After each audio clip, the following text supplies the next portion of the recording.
If you are what you say you are, a superstar, then have no fear. The camera's here and the microphones, and they wanna know, the return. If you are what you say you are, a superstar, then have no fear. The crowd is here and the lights are on. Welcome to another episode of the Wrightway Podcast live on the Wrightway Sports Network YouTube channel. I'm your host, Malik Wright, joined by my co-host, my man, Max Marrero. How's it going, my man? It's going well as usual. Yeah. Max is always calm, guys. Super calm, never overexcited, never overjovial. He's just super calm always. I love that about him. Then we've got my man, Alex, one of our TWSN analysts. How's it going, Alex? All the way from Mississippi, or as he calls himself, he's one half of the Sip Boys. What's going on, man? What's going on? Can't wait for a great show tonight. Oh, man, Alex, are you excited? Are you pumped? 100%. Yeah, this is possibly going to be the greatest podcast maybe ever created, ever. Obviously, because you're on it. That was my reasoning. And we're joined by Wrightway Sports Network supporter, UFC fanatic, David. What's going on, my man? Hey, how's it going? Thanks for having me on. I appreciate it. No, man, thanks for joining us. We're so used to seeing you in the comment section. Well, you know, this is your second time on the Wrightway Podcast. Definitely appreciate you joining us last minute to talk a little bit UFC action. I want to remind you guys can follow us on Instagram at TWSN, follow us on Facebook at the Wrightway Sports Network. And as the ticker says at the bottom, subscribe to our YouTube channel.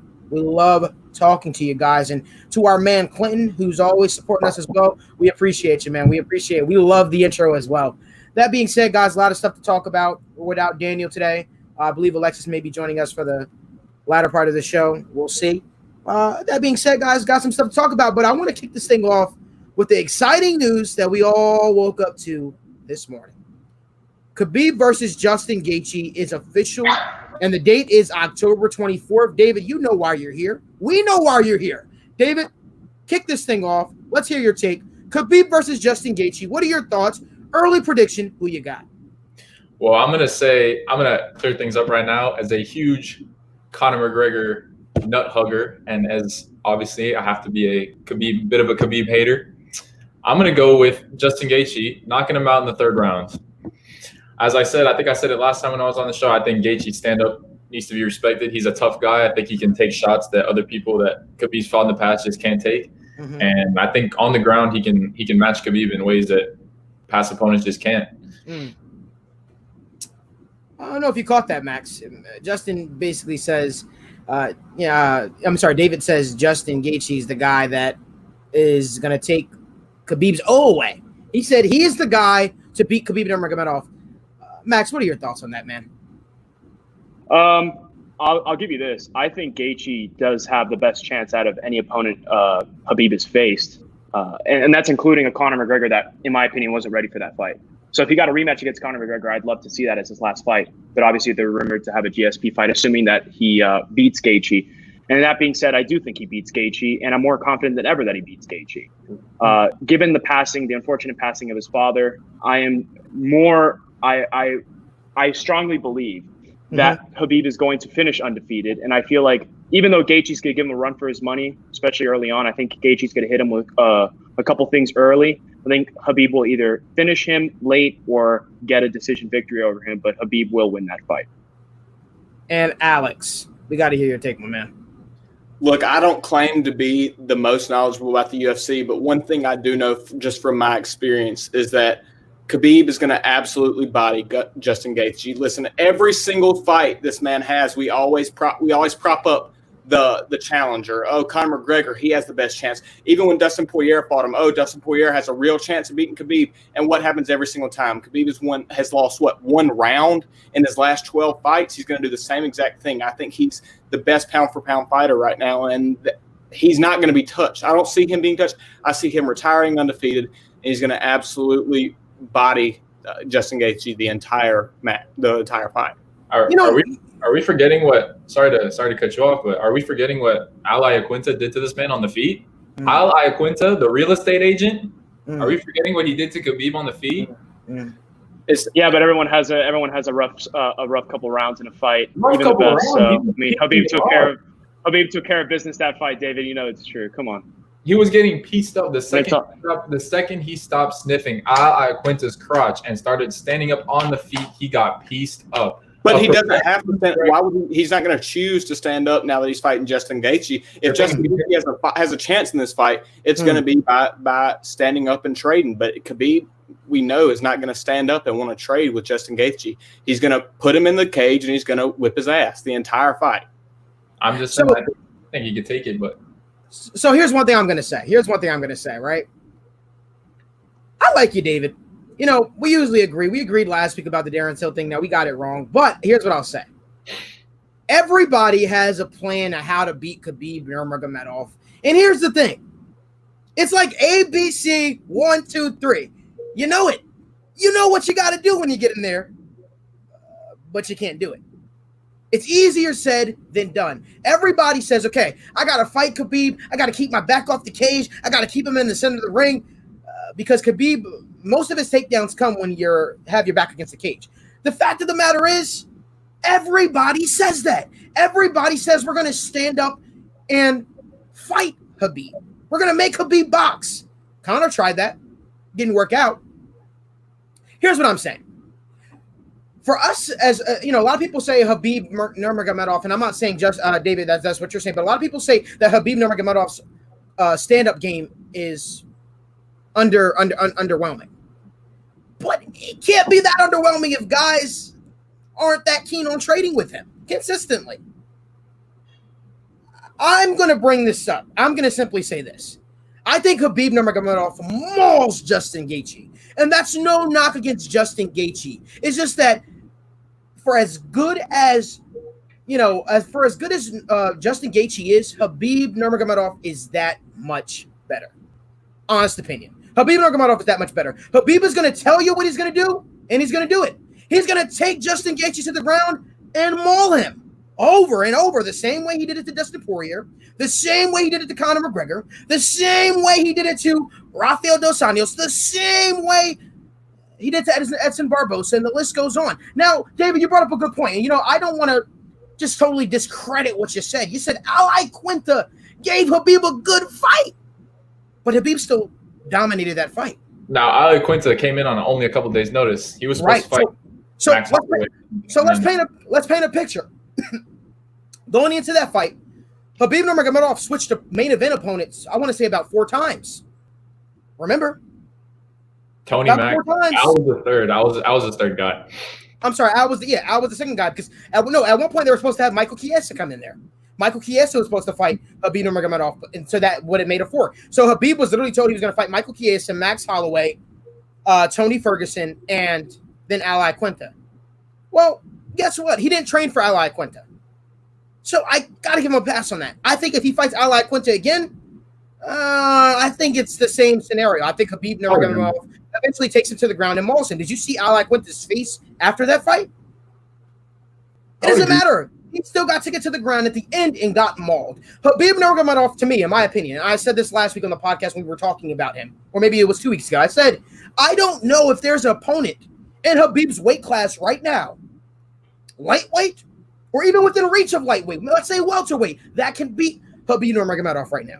That I can say with a straight face can. I think Khabib Nurmagomedov is that good. Let me interrupt you because while I agree with the bulk of what you're saying, I don't think he's going to maul him, like I mentioned earlier. If you can stand a fist fight with Tony Ferguson and ultimately win, I think you can compete with anybody. Okay. I do think Khabib will win, but I think it will be a struggle, especially early on. I think Gaethje's going to want to keep the fight standing up. I think Gaethje's going to work on his takedown defense. That's obvious, like any opponent of Khabib's. And I don't think that's going to be proven to be effective going into the later rounds of the fight, especially as his energy starts dropping. But I do think early on, Gaethje can rock him. I think Gaethje can hit him with a couple hits that may even knock him down. So to say that he's going to maul him, I disagree, but I do think that Khabib will win that fight for sure. Now, you know what, Max? I got to interject on this one. You know me, man. You know we got to go at it a little bit here. Listen, I'm going to take you back to memory lane. Let's go to memory lane. Let me take you a stroll down. A guy by the name of Dustin Poirier fought Justin Gaethje. Stopped Justin Gaethje in the 4th round. He absolutely dismantled Justin Gaethje with the stand-up, right? He knocked him out in the 4th round. That's what Justin Poirier did that. Let me remind you, Khabib Nurmagomedov fought a guy by the name of Dustin Poirier. That same guy that knocked out Justin Gaethje. And Khabib mauled him. Even though his stand-up was that good. Even though his wrestling was seen as good. Now, I agree his wrestling is, Justin Gaethje's wrestling is significantly better than Dustin Poirier. I just simply paint a picture for you that these guys were supposed to be the guys that were supposed to keep Khabib Nurmagomedov standing. And they couldn't do it. 28 have tried. 28 have failed. They all come in with the same plan. They all say they're going to do the same thing. Everybody has a plan until what? They get punched in the mouth. Well, in Khabib's case, until they get taken to the ground and get mauled. And guess what? Mr. Justin Gaethje, as much as I like your fights, as much as I find you exciting, you're victim 29. Coming soon. Believe in that. But let me interject to your counterpoint. And I want David to help me out here because I know David is going to be along the same wavelength. Mm-hmm. Ever since Gaethje has teamed up with Trevor Whitman, I don't know if you're familiar with Trevor Whitman. Trevor Whitman is his striking coach. He's his main trainer. He has been a different fighter. Okay. As we saw with the Tony Ferguson fight, that was the best Justin Gaethje we'd ever seen. And I attribute a lot of that to Trevor Whitman and Trevor Whitman's ability to not only improve his striking and overall fighting game, but also in between rounds, giving him advice, giving him the right strategy. And I think he's going to utilize Trevor Whitman to his fullest potential as a coach going into the Khabib fight. So I think that Gaethje we saw with against Tony Ferguson is going to be a very similar type of Gaethje. Maybe not in terms of style because you have to fight Khabib very differently, but in terms of motivation, in terms of determination, ways to last into those later rounds in a championship fight. Mm-hmm. So we're going to say that it's the same Justin Gaethje that faced Dustin Poirier, I think is unfair. I think we're going to see a much improved Justin Gaethje almost got put out against Tony Ferguson. Let's not forget that either. If there was a couple more seconds left in the 3rd round, we're talking about Tony Ferguson versus Khabib Nurmagomedov October 24th, but we're not. But there's a difference between almost and it happened, right? Well, and I totally agree. That's a valid point, but. Yeah. No, I get what you're saying. I think we agree. I think we agree more than we disagree on this. Listen, I'm not knocking Justin Gaethje. I just think Justin Gaethje finds himself in these slugfests. And the fact is, Khabib Nurmagomedov so far has looked almost untouchable. Justin Gaethje hasn't. I've seen Justin Gaethje falter. I've seen Justin Gaethje get into these dogfights. And while I agree with you that Justin Gaethje's stand-up is significantly better than Khabib's, Conor McGregor's stand-up was significantly better than Khabib's. A lot of these guys stand up was significantly better than Khabib's. But the fact is, listen, when you're fighting an opponent, when you're attacking your enemy, you don't say, you know what, I am going to come at you from the right side because you are blind on your right side. And essentially, that's what Justin Gaethje did when he jumped on the Joe Rogan podcast. And he said, I know how to beat Khabib. Keep my back off the fence. Keep him in the center of the ring because Khabib Nurmagomedov never takes opponents down from the center of the ring. Rarely does he. You don't give your opponent that because guess what? Now you gave him something else to work on while he's training for that fight. It just doesn't make sense to me. I think Justin Gaethje is confident. I think it's going to make for an exciting fight, but in the end, I stick with my prediction. David, we'll have your before we switch topics, David, I want you to close out on this, but I think Justin Gaethje is victim 29. No, I can easily. I don't disagree. There's a way this fight. I'm not going to tell you as much as I dislike Khabib. I can tell you I could totally see him just mauling Justin Gaethje for 5 rounds or choking him out or doing whatever he does. I can totally see that happening.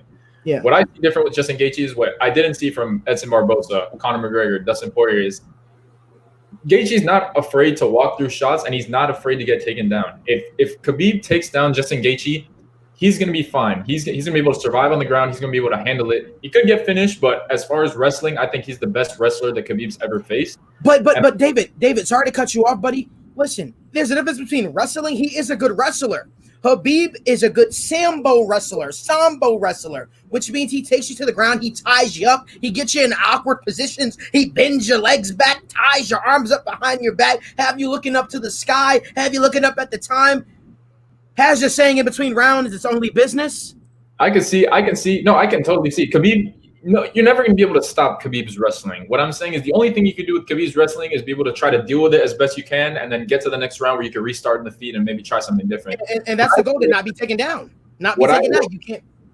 What I see with Gaethje is he's going to be able to walk. He's going to be able to take those tough shots on the ground with Khabib's mauling him and punching him in the face and hitting him with elbows. He's going to be able to take that. And I know he's going to be just as ready and just as fit to go round 1 as he will be in round 5 because his cardio is on point. He's going to need it. I think Justin Gaethje is the best opponent to take out Khabib's O. And maybe he doesn't, maybe he does. But my gut instinct is telling me he's going to take it from him in round 3. Listen, man, I can respect that. We're going to switch gears here. I guess what? Only time will tell. October 24th, guys, we get a treat. We get to see Khabib Nurmagomedov maul Justin Gaethje, and I can't wait for it. I'm here for it. It's going to be exciting. But in all seriousness, listen, let's switch gears here. Darren Till, Max, we whiffed on it. I apologize to you, brother. I am no longer going against you, man, when it comes to MMA, when it comes to MMA fights, man. You said it. You said you had a feeling that that Robert the Reaper Whitaker would defeat Darren Till, but you said he was going to take Darren Till out. He didn't, so I'm happy that he didn't take Darren Till out, but it was nonetheless a good fight. So I guess the question I pose to you guys while you guys are here, what's next for Darren Till, right? He was supposed to be the big phenomenon, the big superstar at the welterweight division, didn't do it. He looked impressive in his middleweight debut, and then he goes out there and just he disappointed in fighting Robert Whitaker. You expected to see a better showing. You expect to see him press forward a little bit more. What are your thoughts on what's next for Darren Till, Max?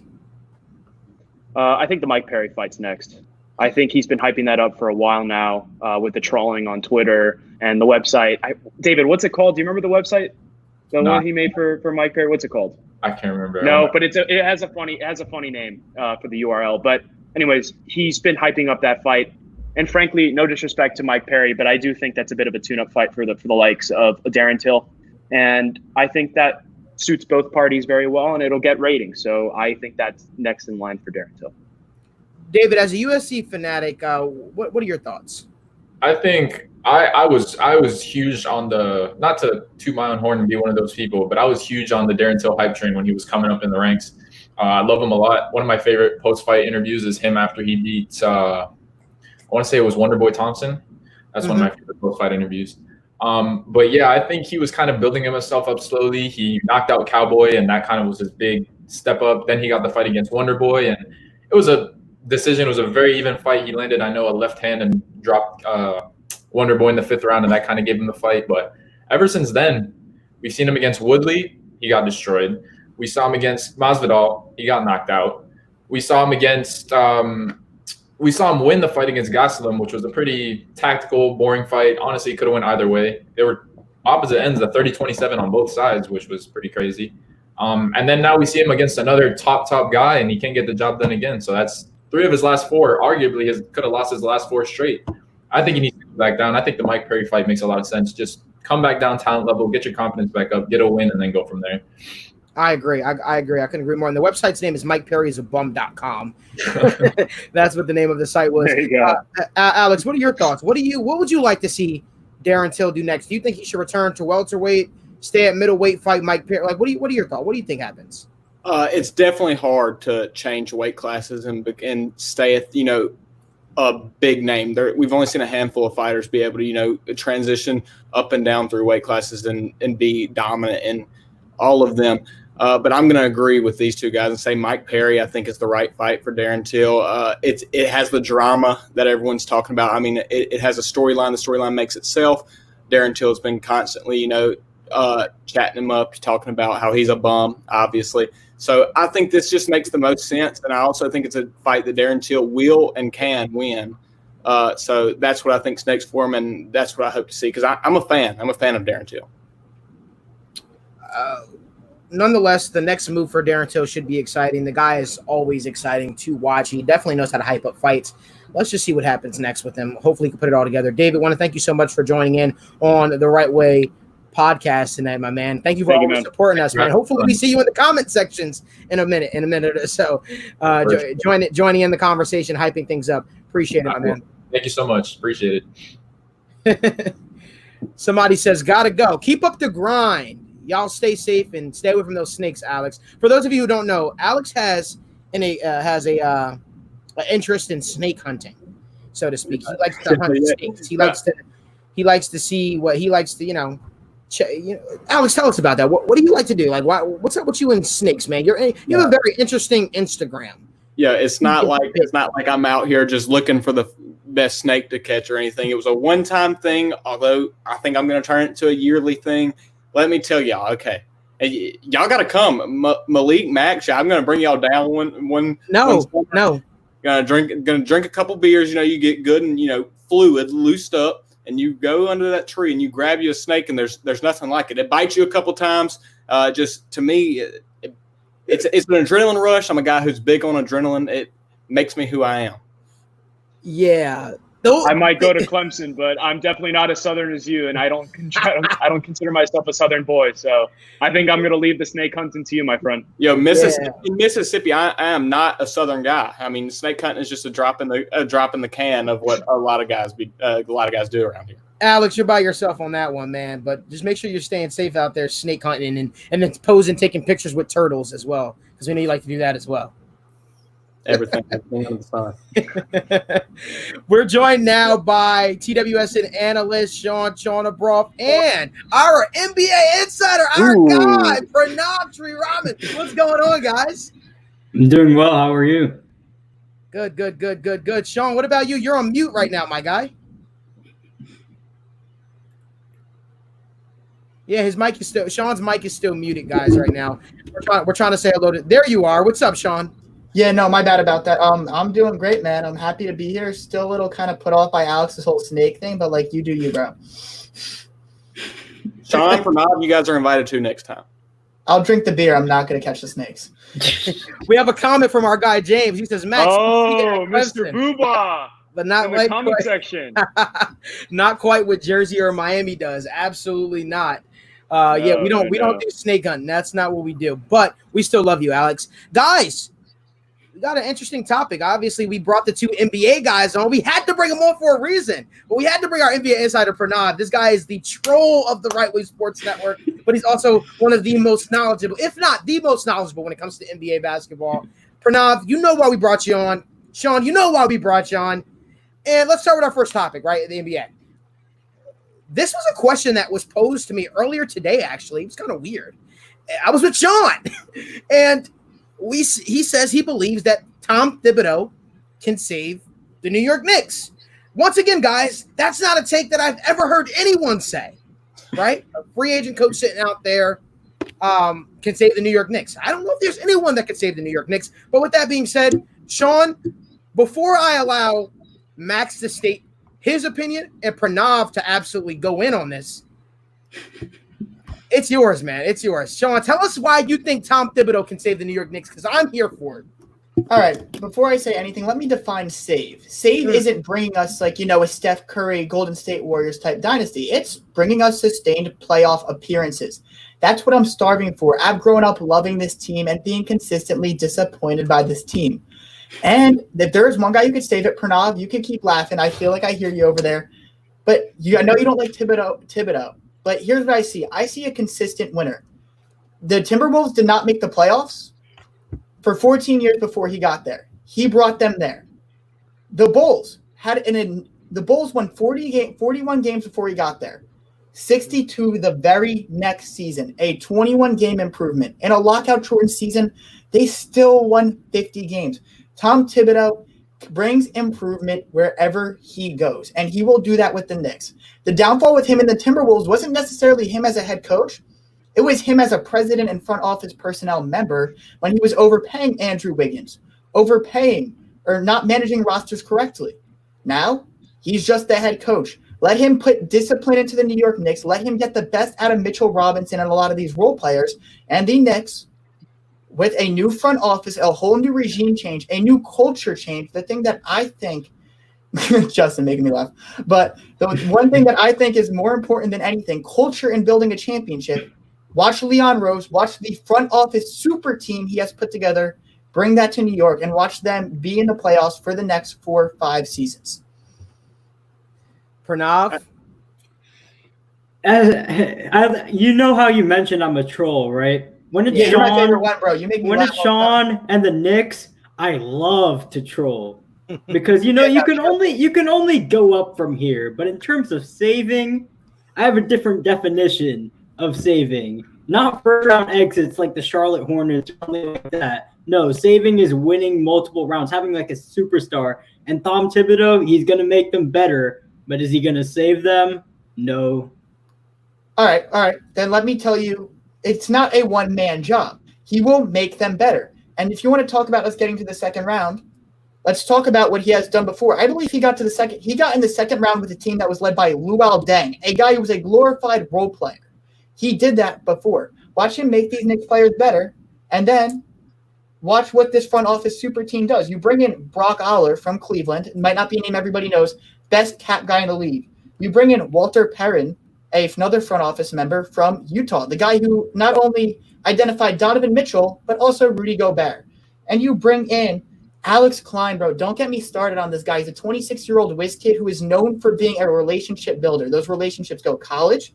Those relationships go AAU deep. Most importantly, they go player deep. He's a 26-year-old guy. He's relatable to players, and he's a networking genius. Malik, you talk to me constantly about the importance of networking, what it's done in your life.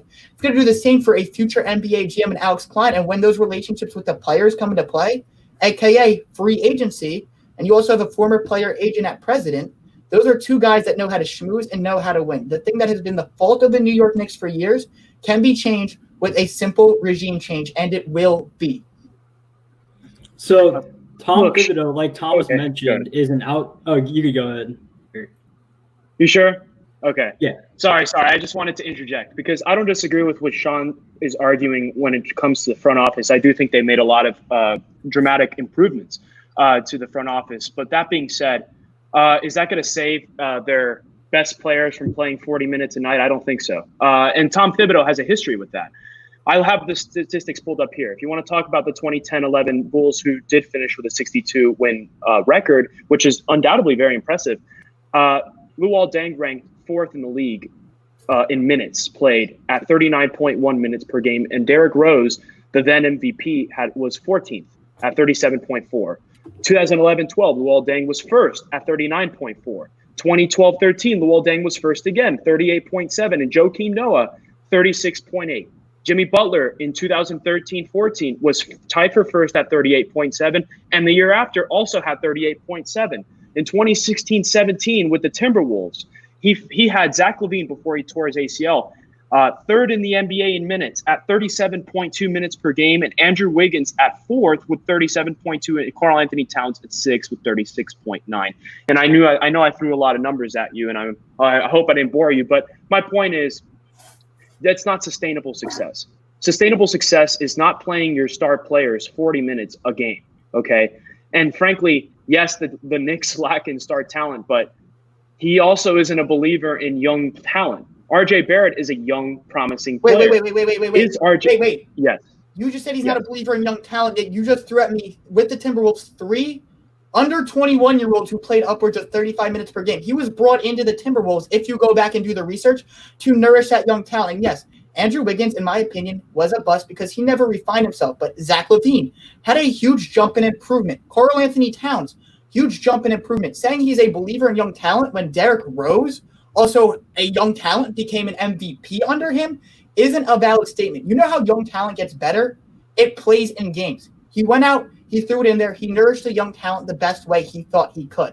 Does it put a lot of strain on the body here and there? Sure. But I get it. He plays guys a lot of minutes, but it is crucial for the success of those teams, and it works pretty much year in and year out. The year he even got dismissed from the Timberwolves, they were 2 games out of a playoff spot and a loaded Western Conference. So yes, he plays guys a lot. But he brings discipline. And the Knicks, 2 of their crucial pieces, Mitchell Robinson, a rim protector. Watch him take the next step as one of the league's best defensive players. Frank Ntilikina, no offensive game whatsoever. Hate watching him run our point. But he could guard the 1-3. Put Thibodeau's discipline on top of that. Watch him become a stud. This will be a team that wins on grinding and good basketball, just like they did when he was an assistant with the Knicks in the 90s. You did bring up Derrick. Okay. You did bring up Derrick Rose. Good. One can argue about Derrick Rose. The reason he even had that injury in the 2012 playoffs was he was inside a game, which he shouldn't have ever been inside of, up 10 with about a couple minutes left. Tom Thibodeau kept him in the game, and the game was out of reach. And that wait, up 10 with how many minutes left? About 2 or 3.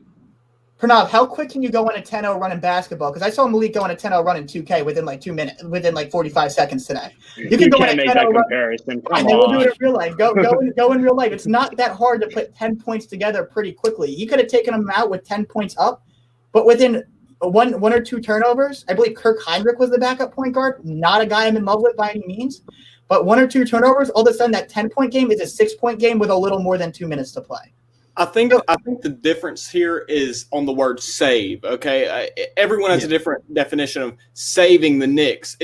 And being a Bengals fan, I can say for sure you don't want a team that's going to go to the playoffs and be a first-round exit every single time. That's not saving. That's just being mediocre. And literally, when in the NBA, when so many teams go to the playoffs, over half the league goes to the playoffs. That's not saving. That's just being mediocre. And Tom Thibodeau can do that by putting making the star players play 40 minutes a night. But do you think any top free agents, if I'm a top free agent, I'm not going to Tom Thibodeau, who has a history with playing his star players 40 minutes a night. I don't see him saving the Knicks. Can he get them close to a playoff spot? Sure. But can he save them? Can he get them as an actual relevant team, a team we actually look at in the playoffs and are scared of? I'm not buying it at all. The Knicks needed something new. The Knicks I think we can all agree the Knicks have been a horrible franchise. They need to take a splash. They shouldn't take the safe pick on a free agent coach who no one wanted. I mean, let's be real. No one else wanted Tom Thibodeau, or he would have been picked up. Why not go ahead and get a younger coach who it might be even more risky. He might not be his younger coach's floor will be lower than Tom Thibodeau's, but the ceiling is a hell of a lot higher. Here's what I agree with Alex. I vehemently disagree. Name me the younger coach who's going to take them to a new. Name me the younger coach who's going to take them to a new level. The Knicks need stability. Alex, like you said, you're a Bengals fan. But like I grew up here, I watch this team day in and day out, and I see a team plagued by instability. I see a team that doesn't keep a coach for more than 2 or 3 years. You talked about the splashes; they did that in the front office. You bring in a coach who preaches discipline from one of the most undisciplined teams in the league, and then let me just say it: LaMelo balls to us, a guy with high upside but undisciplined. Watch him get that a potential superstar talent. I know that's a hypothetical. You just mentioned LaMelo Ball. That was my next point. The NBA is a player-driven league. The NFL is a coach-driven league. Baseball is a general manager-driven league. You see Greg Popovich in San Antonio right now. Yes, he's one of the greatest coaches of all time, but he doesn't have much talent around him, so that doesn't result in much success. You need the talent around you to win, and right now the Knicks don't have that. So here's one thing I'm going to add before you get in, and I'm going to let you get, guys. I'm going to let you respond to Pranav. I agree with Sean, but I also disagree with Sean. Here's what I'm going to say. Before LeBron James got to the Cleveland Cavaliers, the question was, could anybody save the Cleveland Cavaliers? They were plagued with a terrible owner. They had coaches coming in and out of there. They just weren't a good team. Nobody wanted to play for Cleveland. Now, the New York Knicks have a rich history from the past. They have some history to fall back on, right? So I think I disagree with Tom Thibodeau is going to save the Knicks. I think he will bring stability to the Knicks, as to Sean's point. But I think they need a franchise-saving player in there. I think they need a game changer. I think they're going to need someone that's going to reset the culture, because that's how you offset bad ownership, bad team management, bad coaching, is by having a star player. Pranav, you just said it best. Basketball is a player-driven league.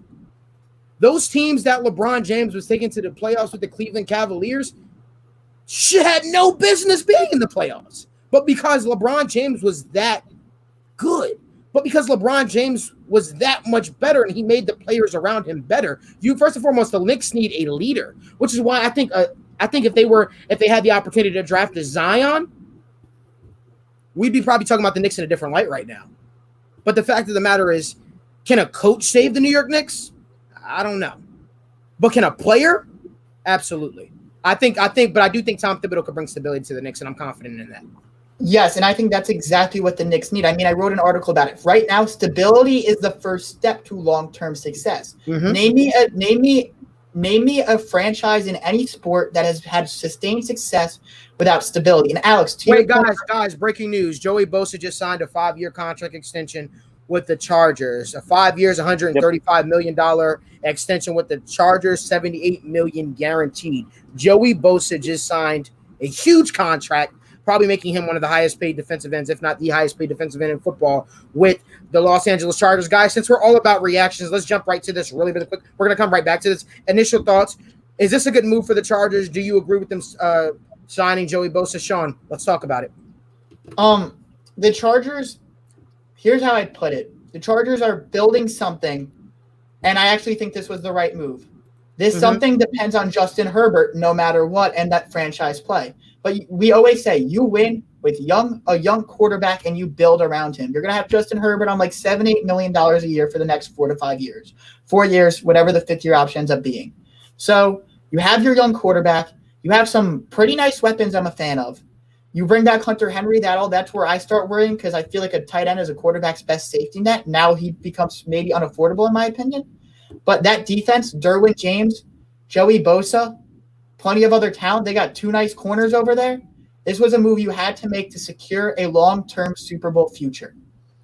I completely agree. I'm a big fan of keeping the guys on your team who are no doubt studs, and Joey Bosa is without a doubt a no doubt stud. I mean, he's a beast, and especially when you have a young quarterback, why would you not keep the guys around you that are good? Keep them in there. If you spend your young quarterback's entire career trying to budget and bargain chase and get the guys who might be the best for the buck, I mean, teams just don't do that. You don't see teams finding success that way over and over again. With a young quarterback, like you said, Justin Herbert, if you're going to build something, you have to have those studs all around him. I 100% agree. I think this was a great idea for the Chargers, who have a roster that a lot of times is underrated. There's times where moves are just straight up necessary and obvious, and this is one of those times. A guy like Joey Bosa is incredibly productive on the defensive side, and to Sean's point and Alex's point, in order to continue success over the long term, you need to make sure that you get those young guys under contract for an extended period of time, and Joey Bosa is no exception to that. He's an incredible player, and he deserves every cent he's getting.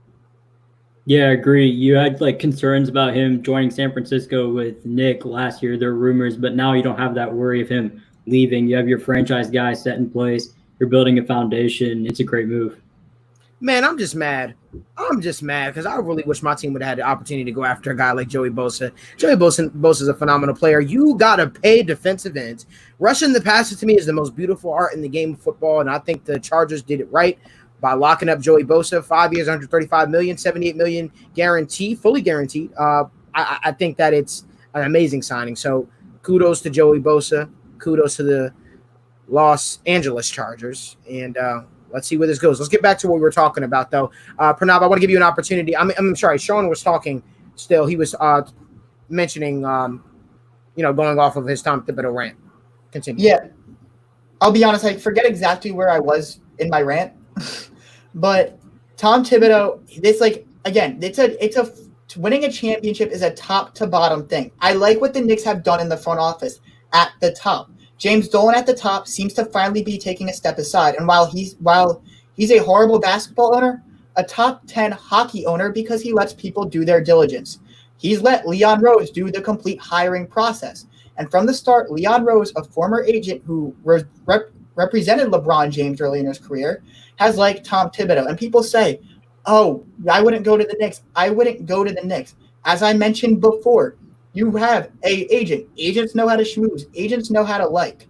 They know how to make players like what they're doing. You bring in plenty of cap guys. You bring in a 26-year-old relatable personality, and you have the history of the Garden. Brock Aller, the guy who said I was a cap strategist, he left the Cleveland Cavaliers. I read an article on it, and it said it came down to it's New York, it's the Knicks. As Malik said, there is history, and people say they don't want to go there anymore. Watch that change with more stability in the front office. And LeBron James recently said to The Ringer, I believe it was, he said it to The Ringer, before a horrible pitch meeting, the Knicks were his first choice, not Miami, the New York Knicks. So watch that change. Watch them be able to lure a franchise-changing talent if that guy is available. And I think What were we saying, Matt? Sorry for interrupting. But what I was going to say is, again, front office, they made the right moves in the front office. Again, I totally agree. But what does that have to do with Tom Thibodeau? We're just talking as the coach, right? From a purely coaching standpoint, say you're a free agent. You know, I remember Damian Lillard was rumored to get traded there, or Bradley Beal's rumored to get traded there. There's a couple rumors out there. If they do land a guy like that, how long can a player last playing 40 minutes a game and going far in the playoffs? It's not sustainable. If you want to talk about sustainable, that's not sustainable. Sure, with the front office stability, they may be able to lure those players, which I agree is a positive step. But how far can that take them when they're playing 40 minutes a night? Well, like you mentioned before, the younger players with the Timberwolves. I was when we hired Thibodeau. Of course, I do my background research, and they were playing a lot of minutes, but they were doing later practices. Instead of doing, grinding, grueling practices were about the finer points of basketball to nurture their IQs, nurture their talents. Watch, the practices weren't grinding. So while the 40 minutes a night might be bad, the off days are even better than most teams get. And watch what happens when Tom Thibodeau possibly has sat back. The best comparison I would say to this is Mike McCarthy in Green Bay. He got fired because the game had passed him by. We are in this era of player empowerment. Well, he sat back, he realized, he adjusted to the new NFL, and it made him intriguing to the Dallas Cowboys. You hit a reality check. Watch, Malik, don't laugh. Watch, you're all going to be laughing when Tom Thibodeau leads the Knicks to 45 months. Sure, I'm laughing at this comment. This is great. This is excellent. This is great. Alex seems like the type of guy I would cheer and bear with. Watch some sports and then go KD. I mean, Snake. Love you, Justin. That is an underrated comment right there. No, my bad. I didn't see that comment. I love Justin so much. That's like one of my best friends. Thank you for tuning in. But when you get a reality check, life changes you. Tom Thibodeau, and you guys said he was a free agent coach nobody wanted. He got fired last year. This would have been the year for him to get back into the coaching game, and what interrupted pretty much everybody's offseason and strategy. We had a freaking pandemic. Sorry if things aren't completely normal, but Tom Thibodeau's success, his past success, and I think his future success cannot be denied. What he has done in Chicago, bringing them to consistent second round exits, even after Derrick Rose got hurt, can't be denied. Him bringing a playoff appearance to a franchise that hasn't done it since Kevin Garnett got there cannot be denied. Tom Thibodeau has been the front runner since the start, from an agent, a guy who in his background, in his DNA, it is in his DNA to do what is best for players and to do what is now best for this franchise. And there is a reason they sat on Tom Thibodeau since day one, despite doing, I believe, 10-plus interviews. Well, guys, I think we could sit here and debate the Tom Thibodeau thing all night. I just think it's going to come down to a matter of what the proof has to be in the pudding, right? We have to see what changes he brings to the New York Knicks. And I know you as a New York Knicks fan, Sean, you've definitely got to be excited for that. But guys, let's switch gears here. Let's keep with the NBA, right? Let's jump into my topic, the topic I'm excited to talk about. And that is, guys, the Los Angeles Lakers. Obviously, they're having an amazing season. They're going to be in the playoffs this year. But we obviously know the Lakers are going to continue to look to add to their team already, next season. So the question is, which superstar in the entire NBA, what superstar do you think is most likely to join the Los Angeles Lakers next season? I'm going to start this off with our NBA insider, Pranav. Pranav, what are your thoughts? So it's probably unrealistic that this will happen, but I'll probably go with Damian Lillard just because, there's no, Portland is one of those teams that just stuck in the mud, not going anywhere. And eventually he might want out for consistent mediocrity. But I just see Damian Lillard as a good fit. He's a point guard that can fit aside LeBron James, brings three-point shooting to that team. I think he's a great fit in Los Angeles. If you put Damian Lillard next to Anthony Davis and LeBron James, it is without a doubt a ring every single time those three are together, and you can't change my mind on that. Damian Lillard is along with Steph Curry, is one of the two best shooters in the entire NBA. He is an absolute he's an absolute killer. He can take that last shot, as we've seen time and time again. And then we see LeBron James, one of the best dealers, one of the best passers in the NBA, and you put him with Anthony Davis. That would absolutely blow my mind. That would be a dream scenario because I'm a huge fan of both Damian Lillard and LeBron James. Will that happen? I'm not so sure. Damian Lillard has said many times that he would like to stay in Portland. That would be his. That's what he's supposed to say, right? Yeah, definitely, obviously. But I mean, if you're Anthony Davis, you just say "F it." I want out. But yeah, Damian Lillard is no doubt one that is very appealing. But I saw a comment. I think Bradley Beal is the most likely. Bradley Beal is another guy who I would absolutely love to see. He can knock down shots. He's grown every single year he's been in the NBA, and putting him with Anthony Davis and LeBron is another absolute wash. Like, they're going to win just about every time they're together. I don't see a team that could really stop them. You might have to put everybody else in the NBA, disperse them around 5 teams, and then maybe they'll get somewhere with competing. But it's insane that they're already a super team. They're already the best team in the NBA, and we're talking about adding another superstar. It will be absolutely, which they will do. They will do. They're not currently a super team, but yeah, they're a great team. I don't think they're a super team just yet. I think if Boogie would have returned to his form and Boogie would have stayed healthy, then I think we could be talking about super team. I'm 100% here for it. Load up the whole starting 5 with all-stars, baby. That's what I'm here for. That would be absolutely electric. I don't get the people that are upset about super teams. I like the idea of having a couple super teams sprinkled throughout. You love the super teams when it comes to your own benefit, but when you see the Warriors stacking up the deck, it sucks. Yeah. Well, you're just saying that because you're a Warriors fan, aren't you? Whoa, Paul. Aren't you a Warriors fan? Me? Yeah. Oh no, I'm not. I'm a Thunder fan. I hate the Warriors. No, it's much better when there's multiple super teams sprinkled throughout this thing. I'm not talking about one. I'm like the Warriors. They were absolutely running roughshod. But I mean, you got the Clippers. We're not saying these people were super teams, but you have so many duos in the NBA where you add one more star to them, and they're all of a sudden a super team. I mean, the Rockets, the Clippers, the Lakers, the Nets. There's so many of these teams that have such big stars. You just add a couple of them, and all of a sudden they're absolute giants in the NBA, and I'm here for it 100%. I think it makes it more interesting. And the Lakers adding another superstar would it'd be a wrap. My take is this. It's similar to the Warriors when they got Kevin Durant. If the Lakers go on and win a championship, they're not getting any superstars by trade, because the only way they would be able to manage getting a superstar given their cap situation, and assuming they re-sign Anthony Davis, would be via trade.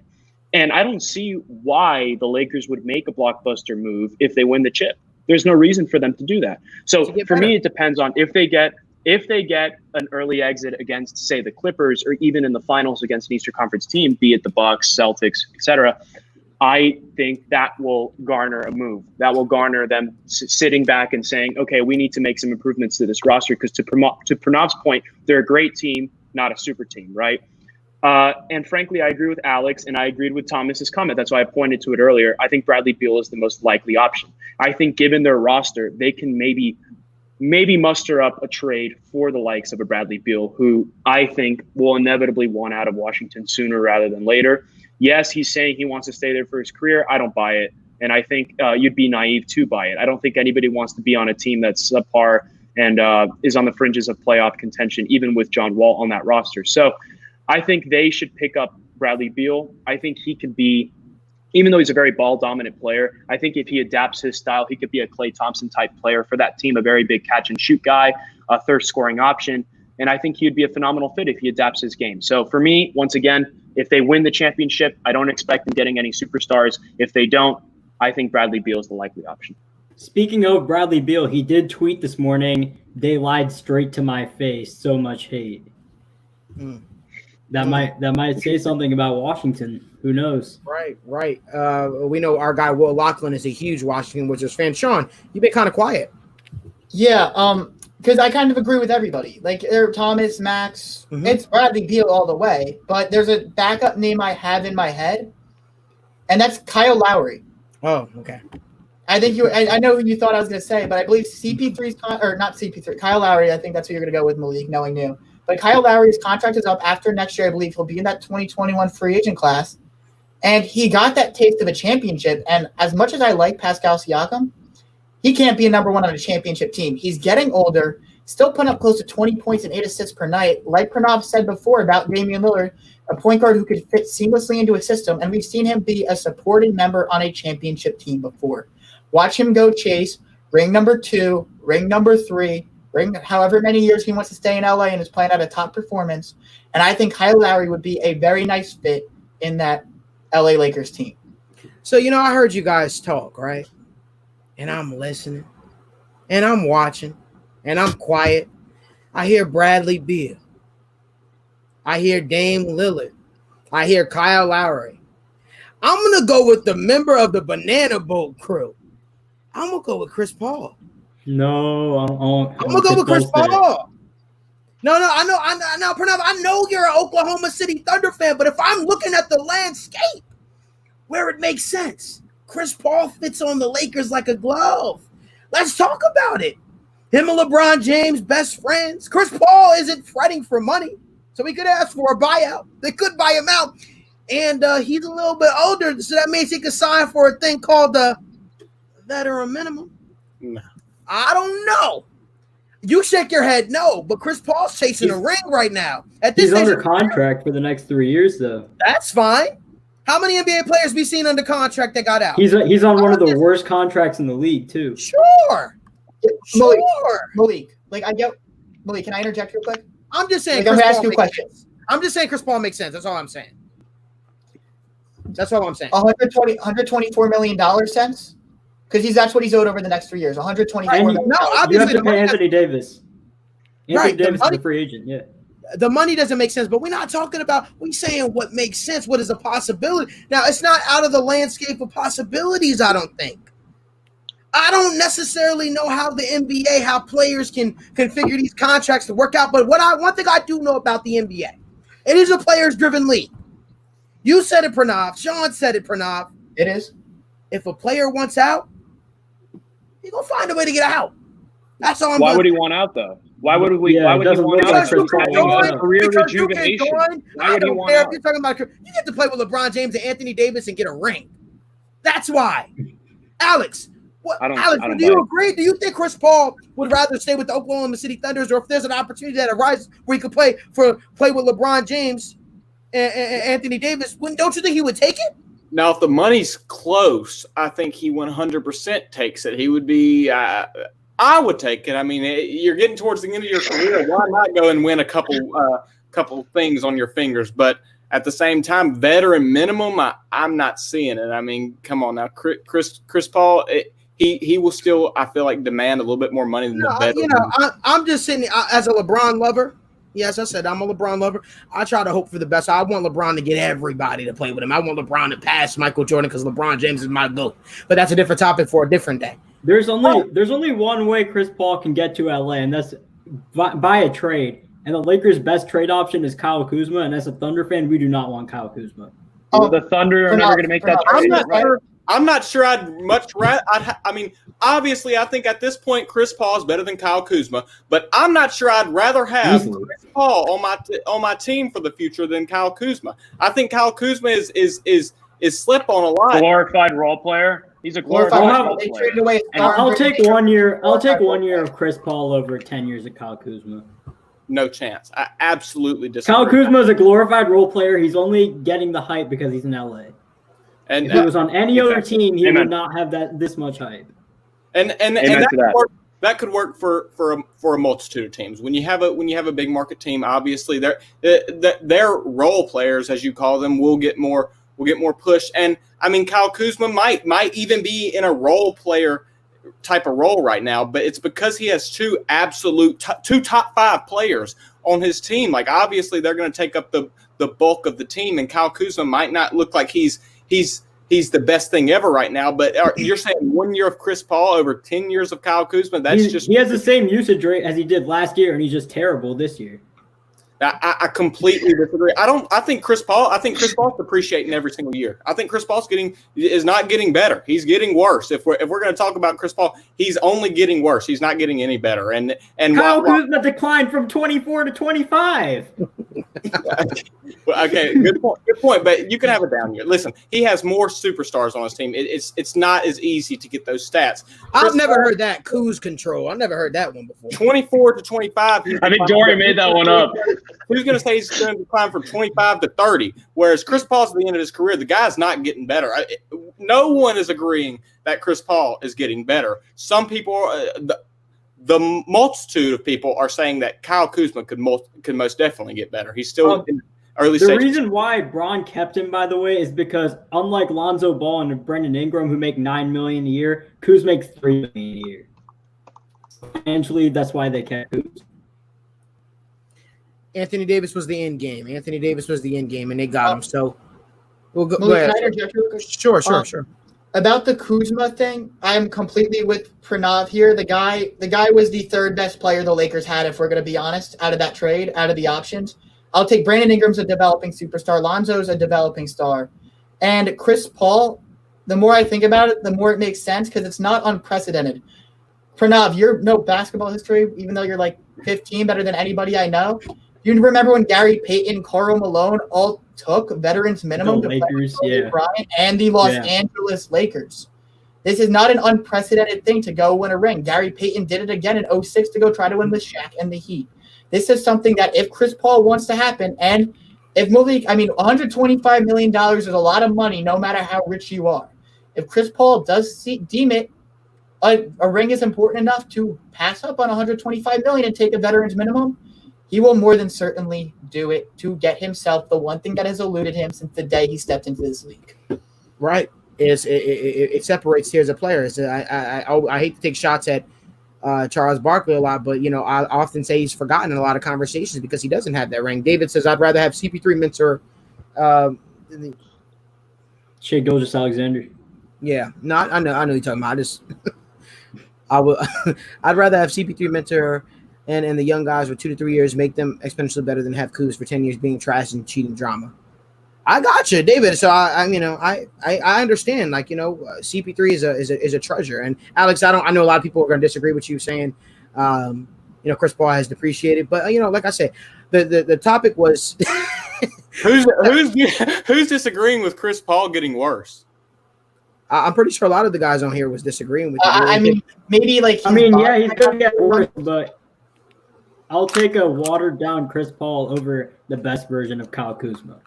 But it's not like we're taking prime Chris Paul and watering him down. He took an obvious step down. And every single year he's going to take another obvious step down. I think Chris Paul is one of the more overrated players in the league right now. I think if his name wasn't Chris Paul, if Kyle Kuzma was putting up the same amount of stats as Chris Paul, if anyone he'd be an all-star. But he's not putting up the same stats. Exactly. Chris Paul, the name Chris Paul is such a lure. Everyone acts like Chris Paul is great, but when you really look into Chris Paul has done nothing but taken a significant.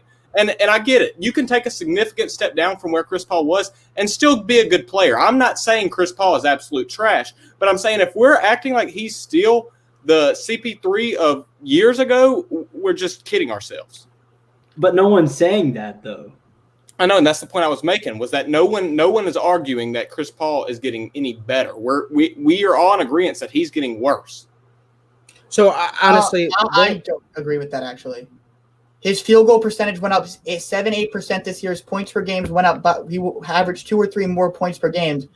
He might not be what 2013-14 Chris Paul was, but that's still a pretty damn good point guard you're getting there to take the load off of a LeBron James or Anthony Davis.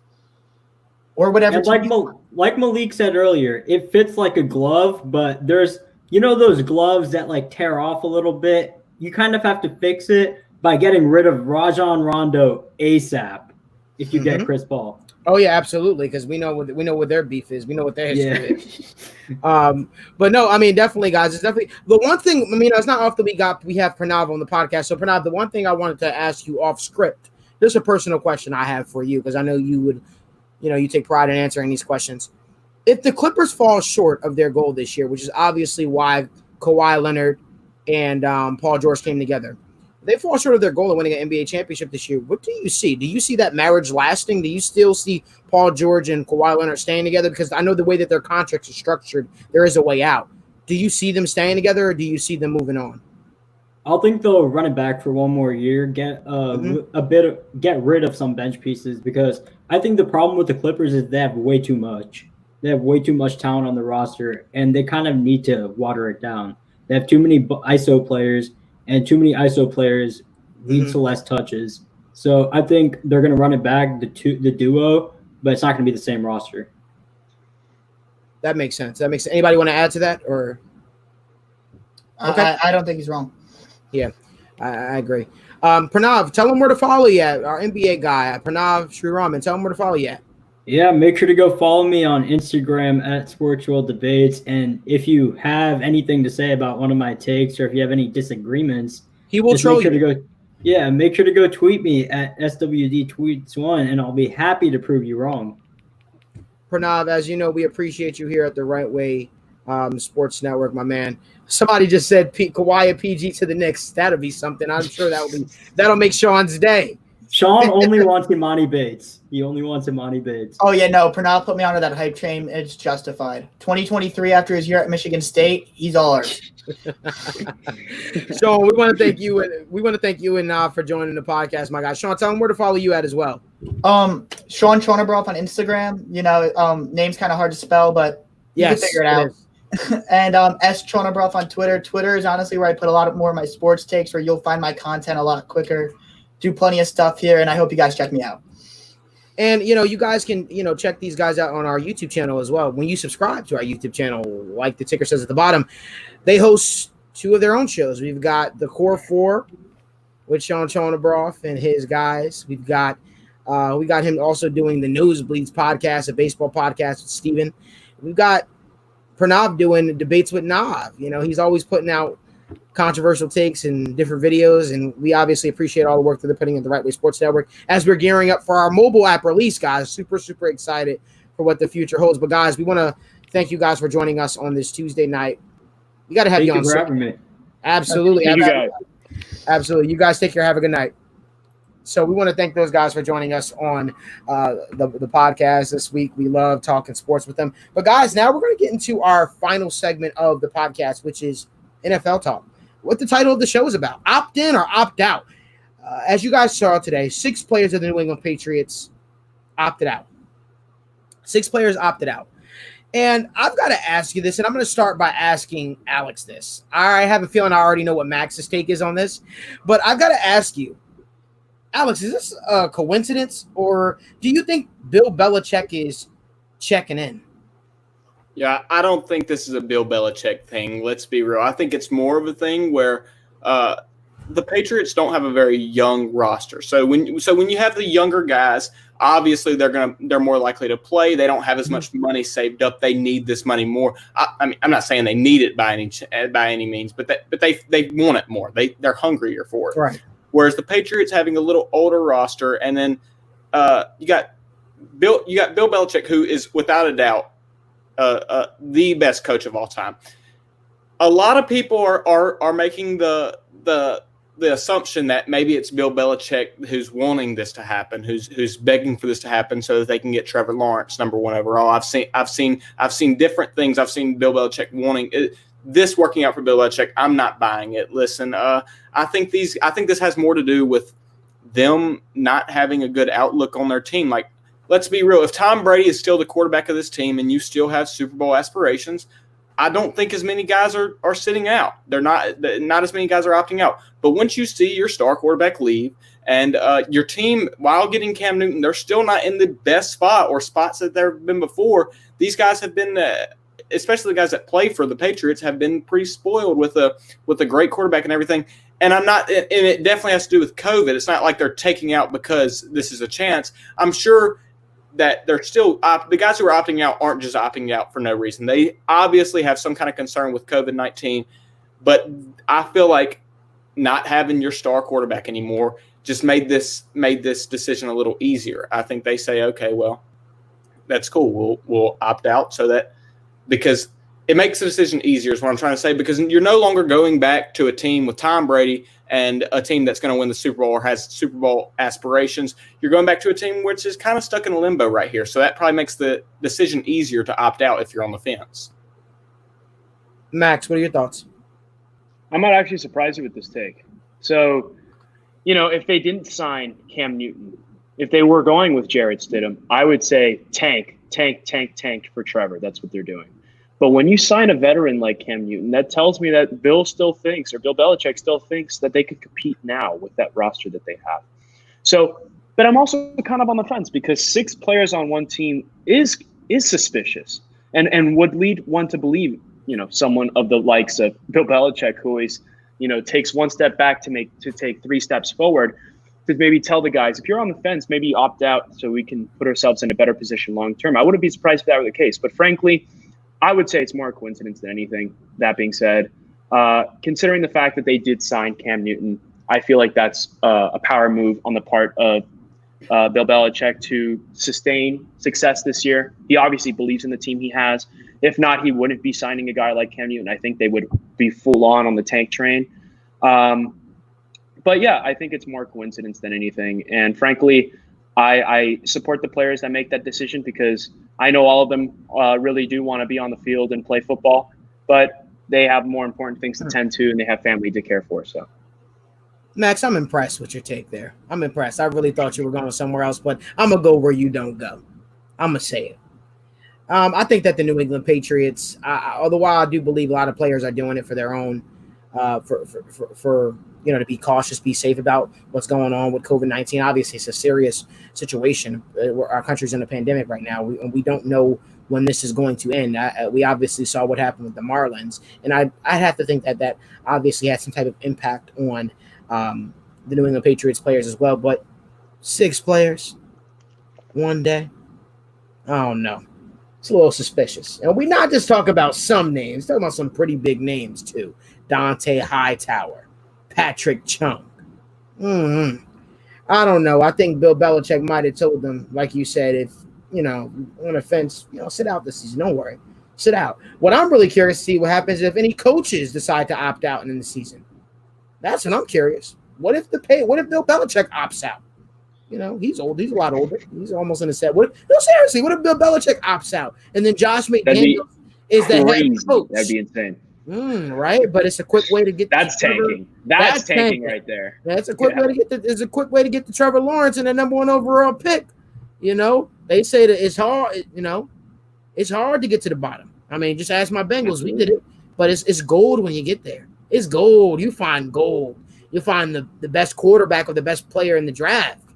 And, for year after year after year after year. Yeah. So the best in a long while. Isn't it crazy? Nobody wants to be the number 1 overall pick, but everybody's vying for the pick when the time comes. So it sucked. Trust me. We went through some sucky times to get there, to get to that 2-14 season. But man, oh man, we might have got a gem there. So, but like I said, I don't really know what the Patriots' motives is here, but I wouldn't be surprised. I wouldn't be shocked. I wouldn't put it past Bill Belichick to have told his veteran players, because it's leaders too at that. It's leaders of the team. Sit out this season. Sit out this season. We'll be all right. We'll be okay. We'll be better next year for it. Just trust me. I don't know. So with that being said, staying on that topic, guys, what do you think, right, with the outbreak of COVID, what kind of impact do you think this is going to have on a lot of teams? Like, I mean, obviously, we the heated debate we had last week on the podcast where me and Daniel were going at about the Patriots, and he says the Patriots are Super Bowl contenders for him. I wish Daniel, in a sense, was on the podcast this week, because I would wonder if there's this change his take with 6 players opting out. What are your thoughts, Max? Do you think that this players opting out is going to have a big enough shift in what happens in terms of divisional winners or teams that advance in the playoffs and make it to playoffs in different seedings, especially if 7 teams make the playoffs this year? And what a hell of a time with all these players opting out. What a hell of a time for players to be opting out during this critical moment. I mean, you figure we had Devin Funchess opt out for the Packers. We had Marquise Goodwin opt out for Eddie Goldman.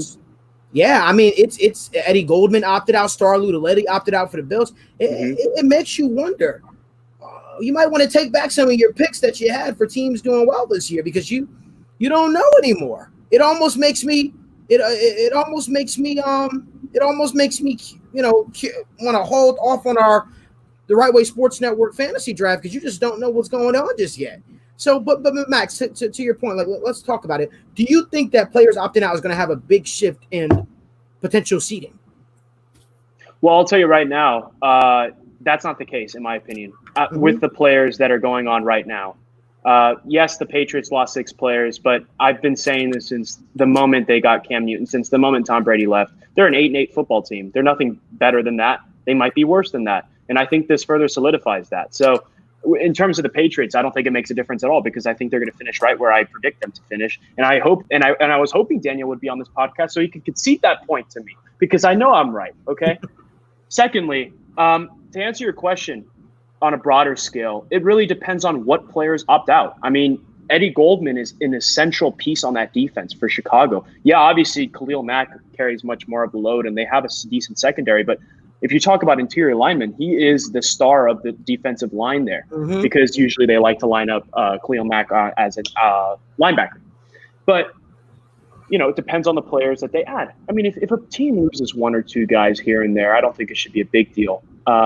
But honestly, I'm going to wait to give you a definitive answer on that because it really depends on the caliber player. If I wake up tomorrow and I see that, I don't know, Russell Wilson, I know that's probably not going to happen, but if Russell Wilson were to opt out, that changes everything in that division. That changes everything in the NFC as a whole. Until I see a marquee guy like that, I'm going to just say, as of right now, it's not going to make that big of a difference because I don't really see those marquee guys. They have a lot more to lose by not being in there, and the league is probably going to nudge them into staying. So again, I'm going to hold off on a long-term answer for that, but I do think as of now, it's not going to make a big difference. I love Thomas's answer. Yeah, I 100% agree with Thomas's answer. Maybe there will be a little bit of shakeup. I don't think it changes that much. The Jaguars still have absolutely zero chance of the playoffs, just like they did before any players opted out. The Jaguars are absolutely god-awful. But if you're talking about like some other teams that maybe were in the middle there, like the New York Jets. I mean, like those teams right there. And all these players opted out, this only helps my Jets take, maybe. But I think this has a big deal in the AFC East with the Patriots, but doesn't have a big deal everywhere else. I don't think so, unless, like Max says, some marquee guys really, really start opting out. Right now, of course, like the Patriots, this is a big hit. You got Dante Hightower. He was the defensive captain. He's the one who really made sure everything was there. The Patriots just lost 2 other linebackers in this offseason. So, like, you're going to have a whole new linebacking group, and Dante Hightower is not going to be there anymore to, put people in their places, get everything set. I mean, and Chung, the safety, that all these things, they really take big blows to the Patriots team. But 1 to 2 players here and there on other teams are not that big of a deal. I didn't want to say it. The guy Thomas Stapleton just commented. I didn't want to say it. That's blasphemous. Thomas. I'm not sure if that's going to happen, but listen, I'm 100% here for it. They're definitely much better than the Jacksonville Jaguars, but I'm not going to say that's going to happen. I think that the Bengals. Thomas, you see this? This is a bottle cap. That's all cap. Your comment's all cap, buddy. All right. Yeah. Hey, I'm back in but yeah, I don't think unless we see a change and some bigger guys and more guys on big teams start opting out, I don't think it's going to change what we got going on. Well, to Thomas's point, he said some crappy teams are going to make the playoffs this year. Thomas, I just have one question: Who they crappy teams? Who they crappy teams? Who they 4 to 6 wins? Who they 4 to 6 wins who next they year? crappy teams gonna make the playoffs this year with 7 seats available? Oh, I don't know. Oh boy, I'm curious to see who they are. Who they Steelers? Who they are?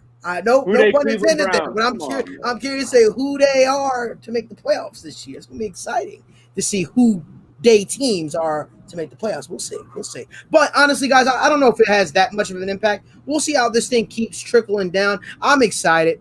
I know you guys are excited. We got exciting football season coming up. It remains to be seen. The last thing that we want to touch on today's show, and I'd be remiss if I didn't mention it. Jamal Adams traded to the Seattle Seahawks. Max, what were your initial thoughts when you saw Jamal Adams traded to the Seattle Seahawks? Well, I actually wrote an article on this that if you guys tune into the website tomorrow, it should be posted, how I graded this trade. And I'm not going to lie. As soon as I got the notification, I freaked out. I was like, wow, what a move. I mean, it's a blockbuster trade. Both ways, right? You have the Jets giving away 2 first-round picks, one next year, one the year after, a third-round pick for, I believe, 2021 as well, actually. Or it might be 2022, either or. And a starting caliber safety in Bradley McDougald. That's what the Seattle Seahawks gave the Jets in return for Jamal Adams and a third-rounder. So, obviously, the Jets needed to get rid of Jamal Adams, like we've talked about in previous weeks on this podcast, given the fact that Adams has verbally voiced his opinion publicly, saying he wants out. He doesn't like the direction the team's going. He doesn't like the coaching staff, et cetera, et cetera, et cetera. He wants to get paid, all that. And I think he won here in the sense that he's now going to find himself on a genuine division-winning Seattle team, which I've already called last podcast, and a potential Super Bowl contending team. I think they're a legitimate Super Bowl contender. The only thing that can hold them back are their offensive line and defensive line, which getting rid of those first-round picks hurts improving on the long term. But they could always sign a veteran guy here and there to fill those holes. But when you especially on the offensive side of the ball, when you got a guy like Russell Wilson that can make plays on his own, you're going to score points, even with a mediocre offensive line, and that's been proven time and time again. So, to answer your question, I think both teams won. I would say the Jets won slightly more because I'm typically the kind of guy that likes to look at long-term value. And I think, not to say that Jamal Adams isn't a long-term pickup for the Seahawks. It's just you can't turn down 2 first-round picks. Yes, I understand they're 2 late-round picks because they're Seattle. They're probably going to be in the 20s. But if you know anything about football compared to, say, the NBA, for example, late first-round picks can still be star players. They're probably going to be star players. So even if they end up having the 22nd pick and then say the 24th pick the next year after, they're still going to be star players. So I think the Jets won the trade. I think both teams won the trade, but the Jets won it more than the Seattle Seahawks. My first reaction is that I was completely pissed. I made the take that the Jets win the AFC East, and obviously this didn't help out that take. I think Jamal Adams was probably the best player on the Jets, and now he's gone. But with that being said, if we're looking beyond this year, I think that it was a really good deal for both teams. On one side, the Seattle Seahawks, it's hard with those 25, 28, like those late round picks, to get 2 guys that are even going to be together as good as Jamal Adams, because I believe Jamal Adams is one of the best at his position. With that being said, the Jets, I feel like, needed to get rid of him. And when you need to get rid of someone, normally the asking price ends up dropping a lot because teams around the league know that you need to get rid of them. And so they actually got a lot more for Jamal Adams than I thought they would. It helps Seattle because Seattle would use their first round pick on some guy from D3 football anyways. So it doesn't even hurt the Seattle Seahawks because that first rounder you could get in the 4th rounder every single year. So they should trade away all their first round picks because they're absolutely worthless the way they use them. So, and on one hand, it works out great for Seattle because they don't have to make horrible draft picks anymore in the first round, but they get Jamal Adams, and the Jets now have more firepower for a guy they had to get rid of, or they looked at they had to get rid of. They got a lot in return for him, and Bradley McDougald to slide in there, as a safety net. He's not near what Jamal Adams is, of course, but he is a real starter in the NFL. Now, when I first looked at it, I said the same reaction that I had then, I have now. I think the Jets won this trade. You get a locker room distraction off your football team, a guy who was obviously, making the players around him unhappy, especially hearing him speak out this bad. He was just like, don't let one. What is the old saying? Don't let one bad apple spoil the bunch, and that's essentially what was happening with the New York Football Jets. So they got the locker room distraction out, almost like the Steelers did with AB. You do get a starting safety in Bradley McDougald, who isn't terrible by any means. Bradley McDougald is a good safety. He's not Jamal Adams, but he is a good safety. He will, he knows the AFC East. He's played for the Miami Dolphins. He's a good player. He'll bring that veteran presence, and you also got 2 first-round picks out of it. I mean, it doesn't get much better than that, if you ask me. Jamal Adams wins out because now, like as Max alluded to earlier, he's on a playoff team. He's happy. Hopefully he falls in line. Hopefully he doesn't whine anymore. Maybe he just balls out with Seattle and becomes the player that they're expecting him to be. Maybe he's like sort of like the second coming of Cam Chancellor for that defense. We'll see. But I definitely think the Jets won out. Anytime you walk away with 2 first-round picks and you walk away with a starting player, I've got to be happy for the New York Football Jets, and I'm sure they're happy to close that chapter on their Jamal Adams as well. But only time will tell to see in the end who won this trade. That being said, guys, that's all the time we got here today on the Wrightway Podcast. So you had an awesome show. You can catch us every single Tuesday night live on the Wrightway Podcast, on the Wrightway Sports Network YouTube channel, 9 p.m. Eastern Standard Time, 6 p.m. Pacific, where we're always talking all things sports. And I'm excited, guys. We're really changing the game. We got our mobile app coming out very shortly. Visit the website, www.twsn.net. Constant articles and being posted there. Make sure you subscribe to our exclusive content for only $9.99. Get all of our exclusive content on twsn.net. That's all our players breakdowns, team breakdowns, draft breakdowns, the whole 9 yards. Our team is working around the clock to make sure that we give you guys the best content out there for only $9.99. Like I said, we're killing it, guys. We're killing the game. Got the mobile app coming out in 2 weeks, and we're super excited. Want to highlight this comment here. James says, amazing effort, guys. Unbelievable how you come out every week with so much knowledge. And Max, he shouts you out. He says, Max, I see you always improving. Great to see you, man. Max, you do a great job. We appreciate you live on the Wrightway Podcast, man. I had to have you on the show. And every single week, I love going at it with you. Sad Daniel couldn't be here joining us. He's somewhere getting his phone broke and on a lake somewhere, I think. Alexis is no longer here. But Alex, you know what? You did a great job filling in for us, and we greatly, greatly appreciate it, my man. Well, thank you guys for tuning into the podcast. Like I said, catch us every single Tuesday night, 9 p.m. Eastern Standard Time, where we're going to be covering all things sports. But until then, guys, as always, the show, well, it's going to go on. Good night, everybody.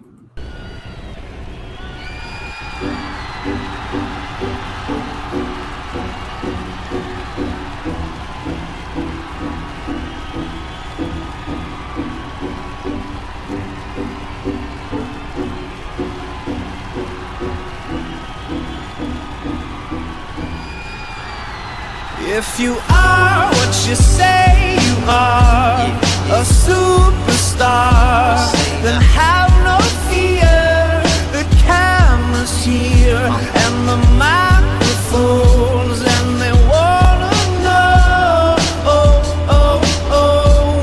the return. If you